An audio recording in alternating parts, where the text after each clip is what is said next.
ये कहानी एक ऐसे कपल की है जो अपने बेटे की मौत के बाद एक शिप पर समय बिताने के लिए जाते हैं और वहाँ उनके साथ एक खेला हो जाता है।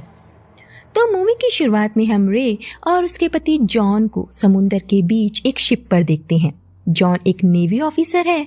दोनों ने एक सड़क दुर्घटना में अपना बेटा खो दिया था, इसीलिए जॉन रे को उस सदमे से उबारने के लिए यहाँ लेकर आया है। उस दुर्घटना को रे अभी तक नहीं भुला पाई थी, इसीलिए उसे दवाइयों का सहारा लेना पड़ रहा था। वो अपने डॉग बैन को भी अपने साथ लेकर आए हैं।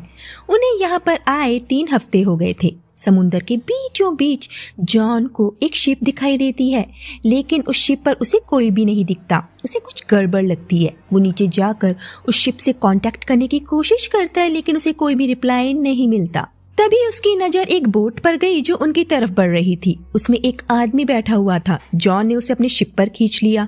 वो आदमी ठंड से कांप रहा था। इस आदमी का नाम योगी है। वो बताता है कि उसने वो शिप 32 दिन पहले खरीदी थी, लेकिन कुछ दिन पहले किसी खराबी की वजह से शिप में पानी भरने लगा और शिप डूबने लगी। कई दिनों तक सरवाइव करने के बाद आज उसे उन लोगों की शिप दिखाई दी। जॉन को लगा शायद और लोग भी वहां फंसे होंगे, उन्हें भी मदद की जरूरत होगी, इसीलिए जॉन उन लोगों की मदद के लिए निकलने लगा। लेकिन योगी बताता है कि मेरे अलावा वहां कोई और नहीं है। ये बात जॉन को थोड़ी अजीब लगी। भला कोई इतनी बड़ी शिप लेकर अकेला समुद्र में क्यों आएगा? योगी बताता है कि वो अपने दोस्तों के साथ फिजिकली निकला था, लेकिन उसके अलावा सब मारे गए। उन्हें फूड पॉइजनिंग हो गई थी। प्रूफ के तौर पर उसके पास उन लोगों के पासपोर्ट थे। जॉन को उसकी ये बातें झूठी लग रही थी, लेकिन उस पर यकीन करने के अलावा और कोई विकल्प ही क्या है। रे उसे बेडरूम में ले जाकर आराम करने को कहती है। योगी का सामान चेक करने पर जॉन का शक गहरा हो गया, क्योंकि उसके पास एक फ्री क्रूज टूर के ऐड की कटिंग थी जिसमें केवल जवान लड़कियों को आमंत्रित किया गया था। योगी की डायरी में लिखे कुछ शब्द इस बात की तरफ इशारा कर रहे थे कि उस शिप पर कुछ तो गड़बड़ हो रही थी। जॉन 25 साल से नेवी में काम कर रहा है। उसे समुंदर में होने वाली चीजों का अंदाजा है, इसीलिए वो शिप पर जाने का सोचता है। वो एक बोट लेकर निकल गया। शिप पर आकर वो शिप की हालत देखता है जो काफी खराब थी। उधर जॉन की शिप पर योगी नींद से जाग गया था। वो बाहर आने की कोशिश करता है, लेकिन जॉन ने दरवाजा बाहर से लॉक कर दिया है। रे भी उसे इग्नोर करके ऊपर चली गई। योगी देखता है कि ये शिप उसकी शिप की तरफ जा रही है। उस शिप की हालत देख जॉन को लगा जैसे वहाँ कोई पार्टी चल रही थी, लेकिन अब सब कुछ पानी में डूबा हुआ है। वहाँ एक रूम था जिसमें से पानी के साथ कुछ लाल रंग का तरल पदार्थ भी बाहर आ रहा था। उस रूम को खोलते ही बाढ़ आ गई। पानी के साथ उस रूम से निकलती है कई लड़कियों की नेकेड डेड बॉडीज, जिनके हाथ और पैर काट दिए गए थे। अभी तक तो यही लग रहा है कि इन लड़कियों को फ्री क्रूज का लालच देकर बुलाया गया और फिर मार डाला गया। ये सोच के कि रे की जान भी खतरे में है, जॉन बोट लेकर वापस चल देता है। योगी भी तब तक बाहर आ गया था और वो शिप को दूसरी दिशा में ले जाने लगा। रे उसे रोकने की कोशिश करती है, लेकिन रोक नहीं पाती। योगी ने रे को बेहोश कर दिया। जॉन शिप के काफी करीब था। उसने शिप पर कूदने की कोशिश की और इस कोशिश में उसका हाथ शिप की मोटर में आने की वजह से जख्मी हो गया। जॉन वापस से उस टूटी शिप पर गया और कुछ गुणा भाग करके अंदाजा लगाया कि उसकी शिप इस वक्त कहाँ गई होगी।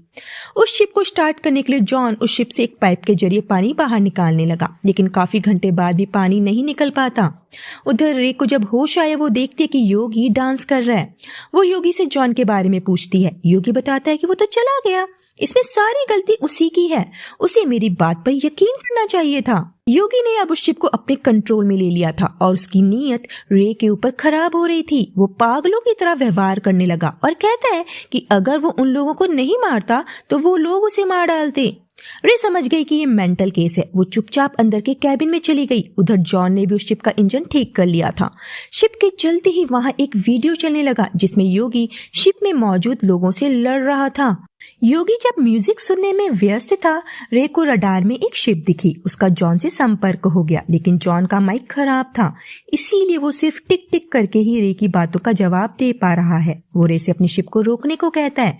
रे छिप कर अपनी शिप की कीज निकाल लेती है, जिसका पता योगी को चल गया, लेकिन रे ने वो कीज समुद्र में फेंक दी। अब यहाँ बेन को लगा कि रे उसके साथ फैच फैच खेल रही है। समुद्र में तैर कर उस चाबी को वापस ले आता है और योगी ने उस चाबी को ले लिया।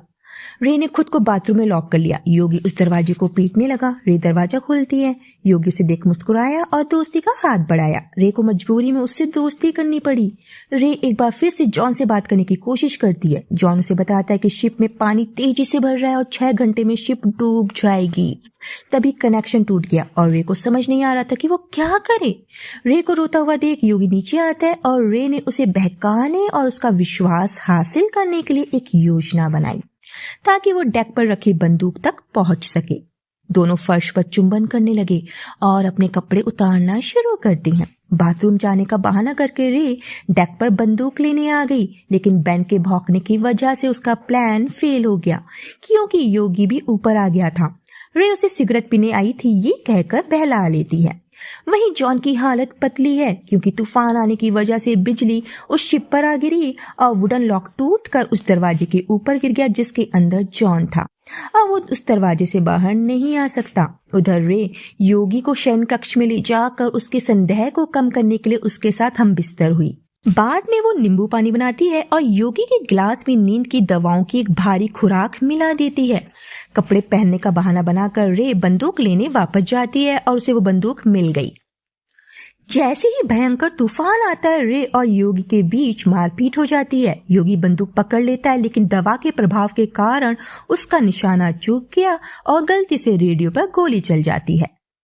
दवाइयों का असर योगी पर होने लगा था। रे को एक हार्पून बंदूक मिल जाती है जिसे लेकर वो एक कमरे में छिप गई।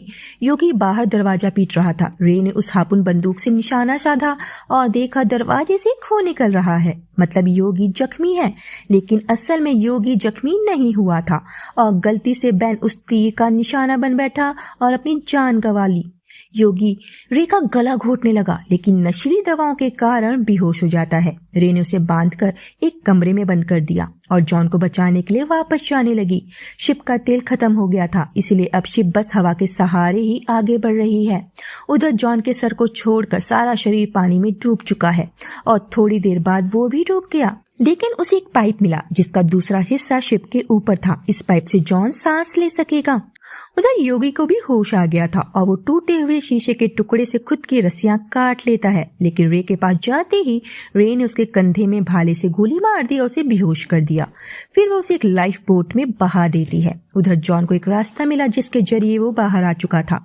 अब रात हो चुकी है इसलिए जॉन ने उस शिप पर आग लगा दी ताकि रे उसे ढूंढ सके। जैसे ही रे ने आग की लपटों को देखा वो आग की ओर बढ़ने लगी। शाम ढल गई थी। रे को संकेत देने के किसी भी साधन के बिना जॉन केवल तैरते हुए मलबे के एक टुकड़े पर इंतजार कर रहा है। रात होने पर रे जॉन तक पहुंच गई और जॉन को उसने शिप पर खींच लिया। दोनों का मिलन हो जाता है। बाद में उन्हें वही लाइफ बोट मिली जिस पर योगी बह रहा था। रे ने उसमें आग लगा दी। लाइफ बोट पूरी तरह जल चुकी है, लेकिन फिर हमें जूम करके उनकी शिप पर खून से सने हाथ के निशान दिखाए गए। अगले दिन मियाँ बीबी डेक पर आराम कर रहे थे। जॉन उसके बाल धो रहा है। जब जॉन रे के लिए नाश्ता तैयार करने के लिए नीचे गया तभी 2 हाथ रे की खोपड़ी की मालिश करने लगे। रे को लगा कि ये जॉन है, लेकिन जब वो अपनी आंखें खोलती है तो उसे खून से लथपथ योगी दिखाई देता है जो उसका गला घोटना शुरू कर देता है। रे पर हमला होता देख जॉन ने योगी के मुंह में एक गोली मार दी जिससे उसकी तुरंत मौत हो गई और इस तरह अपने बेटे की मौत के सदमे से उबरने के लिए रे को एक नया सदमा दिया गया। तो दोस्तों इसी के साथ ये मूवी यहीं पर समाप्त हो जाती है। अगर आपको इस मूवी का व्याख्यान पसंद आया हो तो प्लीज मूवी को शेयर एंड लाइक जरूर कर दीजिएगा। मिलते हैं नेक्स्ट वीडियो में।